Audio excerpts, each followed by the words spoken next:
There was absolute chaos in the UP Assembly with the BSP MLAs storming to the well of the House and surrounding the UP Chief Minister Akhilesh Yadav, hitting out at the state government over what they call utter lawlessness in the state.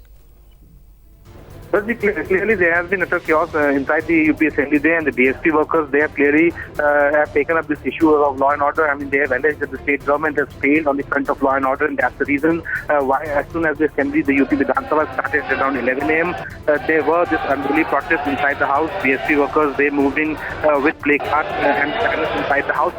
Well, see, clearly that the entire protest of the BSP is on very much expected lines, because remember, even the BSP's National President Maruti, just a few days back, in fact, after that lunch-on meeting with the Prime Minister, has demanded that the President rule should be imposed in Uttar Pradesh, because the state, the law and order situation here in the state has so those things in mind. It was very much clear that the BSP workers would be taking on to this sort of demonstration in the House. At the first of the Assembly, he adjourned the House for 10 minutes, but the Assembly has been further adjourned for 10 minutes. At this point in time, the Assembly remains adjourned. The BSP members and the other opposition members, they are still sitting.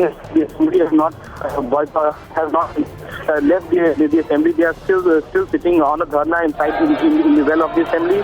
The government on its part clearly says that this is all politics, because the state has in fact developed as far as the law and order situation is concerned, and the government's priority today seems to be anyhow introduce the supplementary demand for around 5,000 crores of supplementary budget. So that is what the priority of the state government is. So clearly what we hope is that this protest or this deadlock between the ruling treasury benches and the opposition benches is likely to continue in coming time. So clearly it's not going to be solved so soon, because BSP members, they are clearly upping arms, clearly taking on the protest, and at the moment declined to work the well of the House. So clearly this still continues in the Assembly, and the Assembly has been first adjourned for 10 minutes and has now again further adjourned for 10 minutes.